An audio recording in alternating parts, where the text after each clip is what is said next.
आजमगढ़ से समाजवादियों का बहुत गहरा रिश्ता है। आने वाले समय में भी आजमगढ़ की जनता समाजवादियों के साथ ही रहेगी। ज्ञानवापी मस्जिद का और इस तरह के घटनाक्रम भारतीय जनता पार्टी जानबूझ करके करती है। वन नेशन वन उद्योगपति की कोई नीति पे काम कर रही हो भारतीय जनता पार्टी। विधानसभा चुनाव के बाद तीसरी बार आजमगढ़ जिले के दौरे पर आए सपा सुप्रीमो अखिलेश यादव ने भाजपा सरकार पर जमकर निशाना साधा। विधानसभा चुनाव में बगावत के रूप में पार्टी से त्यागपत्र सौंपने वाले पूर्व विधायक श्याम बहादुर यादव के घर पहुंचे अखिलेश यादव। पूर्व विधायक श्याम बहादुर यादव की मां के निधन के बाद उनके घर पर पहुंचकर श्रद्धांजलि और शोक संवेदना के बाद दीदारगंज थाने के ग्राम गद्दूपुर पहुंचकर पूर्व मंत्री राम आश्रय विश्वकर्मा की पत्नी के निधन पर भी शोक संवेदना प्रकट किया। सपा सुप्रीमो अखिलेश यादव ने कहा कि आजमगढ़ से समाजवादियों का मजबूत संबंध रहा है। जिले की जनता ने हमें भी चुनकर भेजा है। सपा का यहाँ से गहरा रिश्ता रहा है। आने वाले समय में यहाँ की जनता सपा के साथ रहेगी। आजमगढ़ समाजवादियों का और यहाँ की जनता के बीच का हमेशा एक मजबूत संबंध रहा है और आजमगढ़ की जनता ने मुझे भी चुन करके भेजा। आजमगढ़ से समाजवादियों का बहुत गहरा रिश्ता है। आने वाले समय में भी आजमगढ़ की जनता समाजवादियों के साथ ही रहेगी। सपा सुप्रीमो अखिलेश यादव ने ज्ञानवापी मुद्दे पर कहा कि भाजपा जानबूझकर इस तरह के कार्यक्रम करती है। या तो भाजपा करती है या भाजपा के हिडन और अदृश्य मित्र होते हैं। भाजपा बुनियादी सवालों के जवाब नहीं देना चाहती। महंगाई लगातार बढ़ रही है। सपा सुप्रीमो अखिलेश यादव ने कहा कि जिस समय हम लोग इस बहस को टीवी पर देख रहे थे, पता नहीं कौन सी चीज बिक रही थी। ज्ञानवापी मस्जिद का और इस तरह के घटनाक्रम भारतीय जनता पार्टी जानबूझ करके करती है। या भारतीय जनता पार्टी खुद होती है या उसके हिडन या इंडिविजुअल मित्र होते उनके साथ। वो अपने अदृश्य मित्रों को भी आगे करती है, क्योंकि भारतीय जनता पार्टी जो बुनियादी सवाल है उनका जवाब नहीं देना चाहती।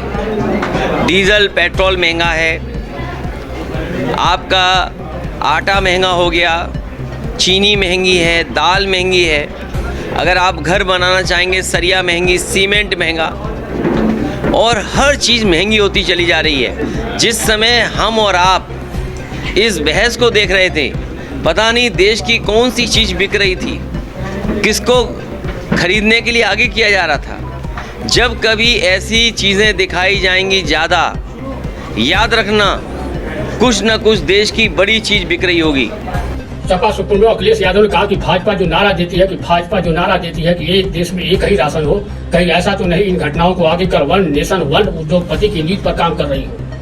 भाजपा एक देश एक व्यापारी, एक देश एक उद्योगपति की नीति पर काम कर रही है। भाजपा को याद करना चाहिए कि उन्हीं के प्रधानमंत्री आगरा आए थे कि $1 ट्रिलियन की इकोनॉमी से केवल ताजमहल से हो सकती है।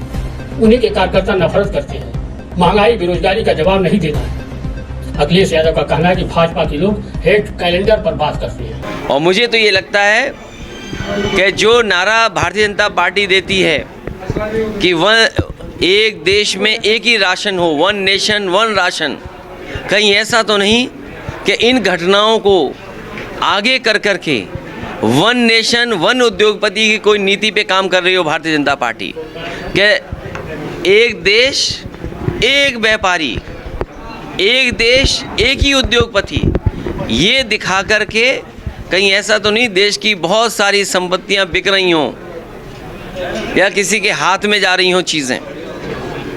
अच्छा अखिलेश भैया, जो काशी के अलावा जो है आगरा हो गया, फिर मथुरा हो गया, तो इस तरीके की चीज़ें एक साथ ही रही, उसको लेके आप भारतीय जनता पार्टी को याद करना चाहिए, उन्हीं के प्रधानमंत्री वहाँ गए थे आगरा में और आगरा की जनता, आगरा के टूरिज्म सेक्टर के लोगों को ये भरोसा दिला के आए थे कि $1 ट्रिलियन की इकोनॉमी केवल ताजमहल से हो सकती है। अगर उनके प्रधानमंत्री ये बात कहते हों कि $1 ट्रिलियन की इकोनॉमी हो सकती है केवल ताजमहल से, और उन्हीं के इंडिविजुअल मित्र क्या चाहते हैं, उन्हीं के इंडिविजुअल कार्यकर्ता क्या चाहते हैं, नफरत, क्योंकि उन्हें आने वाले चुनाव को लड़ना है, महंगाई बेरोजगारी का जवाब नहीं देना है। उनके पास बाकायदा इसी तरह का हेट कैलेंडर बना रखा होगा, नफ़रत का कैलेंडर बना रखा होगा। और जब तक चुनाव नहीं होगा इसी तरह हेट कैलेंडर पे ये लोग बात करते रहेंगे। अच्छा अखिलेश भैया, एक ओवैसी आप मुलाकात करते हैं लेकिन आजम खान साहब से मिलने क्यों जेल नहीं जाते? उनके घर मैं जाऊंगा, समाजवादी पार्टी और हम सब उनके साथ हैं, जो भी मदद हो सकती है वो हम लोग मदद कर रहे हैं उनकी। और अगर आपको कुछ लगता हो कि ये मदद होनी चाहिए तो वो भी हमें बता दो, हम जरूर मदद करेंगे। अच्छा, मुसलमानों के मसाइल से आप अपना दामन छुड़ा रहे हैं, मुसलमानों के इशूज पे बात नहीं कर रहे। ये अभी जो भी बातचीत हुई है वो उन्हीं मुद्दों पर बात हुई है, लेकिन बीजेपी और कांग्रेस इस साजिश में है कि मुसलमान भाइयों ने जो समाजवादी का साथ दिया है, ये मुसलमान भाई कैसे समाजवादी से दूर हो जाएं, इसीलिए ये साजिश भारतीय जनता पार्टी और कांग्रेस दोनों मिलकर के कर रहे हैं। अच्छा अखिलेश भैया, एक सवाल यह है कि ओवैसी ने अभी कहा कि जो मुसलमानों को वोट लेने के लिए समाजवादी पार्टी रहती है, और ख़ास तौर पे अब इस समय तो मुद्दे पे, ज्ञानवापी मुद्दे पे चाहे उस पर नहीं देखिए, आ रहा है आपका ज्ञानवापी मस्जिद पर, और आपको जानकारी होनी चाहिए कि जब मैं बनारस गया था तो मुझसे पूछा गया था तो मैंने जवाब दिया, लेकिन भारतीय जनता पार्टी ऐसी पार्टी है जो अपना विपक्ष बना के रखती है। हम विपक्ष हैं वो सवाल नहीं है। भारतीय जनता पार्टी अपने सुविधा के लिए एक विपक्ष बना करके रखती है, और ये समझना चाहिए भारत की राजनीति में भारतीय जनता पार्टी ने गुपचुप तरीके से हाथ मिला करके कई विपक्ष बना करके बैठे हुए हैं। समाजवादी पार्टी इस देश की जो संस्कृति रही है, समाजवादी पार्टी इस देश की जो भाईचारा रहा है, उसके साथ खड़ी है समाजवादी पार्टी। अच्छा, एक बयान और उसी में है कि ओवैसी जी का था कि कांग्रेस जिसने कानून बनाए, नियम बनाए, 91 के बाद का भी नियम है, तो उसके लिए भी कोई विरोध नहीं हो रहा है। देखिए, ज्ञानवापी मस्जिद को जानबूझ करके मसले को उठा रहे हैं। संविधान और सुप्रीम कोर्ट के तमाम फैसले पुराने हैं, जिनको देख करके ये कहा जा सकता है कि इस तरह का विवाद नहीं उठाना चाहिए, इस तरह की चीज़ें नहीं होनी चाहिए, इस तरह के सर्वे नहीं होने चाहिए। अच्छा भैया, अभी प्रधानमंत्रियों से उन्होंने बात की तो क्या पाठ पढ़ा? देखिए, उन्हें इस बात की कहीं ना कहीं जानकारी है। जो 22 मंत्री नहीं बनाए गए हैं वो क्या कर रहे हैं, जो मंत्री बनाए गए हैं वो क्या काम कर रहे हैं, वो तो हमें और आपको पता है।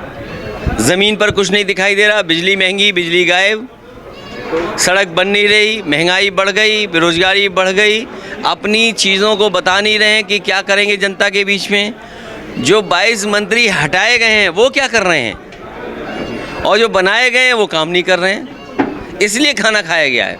अच्छा, बुलडोजर की बात करें तो जो प्रदेश का चल रहा है, दिल्ली में 6 लाख घरों पे बुलडोजर चल रहे हैं। मैं आपसे कह रहा हूँ, भारत में सबसे ज़्यादा इल्लीगल घर किसी के बने होंगे तो भारतीय जनता पार्टी के लोगों के। पूरे देश में नक्शा पास करा करके नक्शे का जिस तरीके से पालन होना चाहिए, नियमों का पालन होना चाहिए, वो नियमों का पालन अगर कोई नहीं कर रहा है तो वो भारतीय जनता पार्टी है।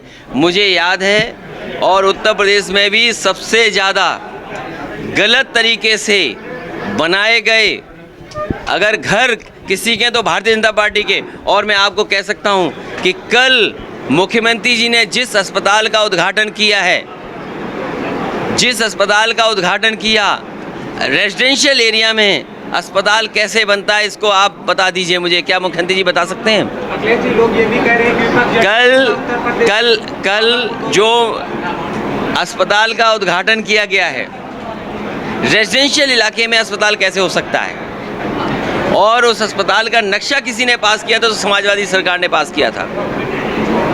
क्या रेजिडेंशियल एरिया में अस्पताल बन सकता है और मुख्यमंत्री जाकर के उद्घाटन कर रहे हैं उसका? क्या इल्लीगल है कि नहीं है? और इल्लीगल को लीगल किसी ने बनाया तो वो भी बताए सरकार। अच्छा, कार्ड होगा तो सब छीन लिया जाएगा आपसे और वसूली होगी। जब गेहूं खरीदा था सरकार ने तो किसान को कीमत नहीं दी, 12 रुपए दिया होगा, और अब वसूलना चाहते हैं 24 रुपए। वही जो छीना जा रहा है उसमें क्या कहें? मैं ये कह रहा हूँ, जब सरकार ने गेहूं खरीदा गया होगा तो 12 रुपए में, और अब वसूल रहे हैं 24 रुपए में। ये बीजेपी वो पार्टी है जो गरीबों से भी मुनाफा कमा लेगी। समझ गए नहीं समझ भाई? क्या समाजवादी पार्टी उस पर आवाज़ उठाएगी? आवाज़ ही उठा रहे हैं। गरीब को जानबूझ करके धोखा देने का काम कर रही है, क्योंकि जो गरीबों पे भी मुनाफा कमाना चाहती है सरकार। अखिलेश जी लोग कह रहे हैं कि बुलडोजर से आवाज नहीं उठा रहा है कि बाबा बुलडोजर चला के गए। अरे समाजवादी पार्टी के लोग ऐसी बात नहीं जो आप कर रहे हो। मैंने आपसे कहा कि उत्तर प्रदेश में सबसे ज़्यादा नक्शे के साथ खिलवाड़, गैरकानूनी घर किसी के बने होंगे तो भारतीय जनता पार्टी के, और ये नहीं मानते हैं तो आप चेक करिए।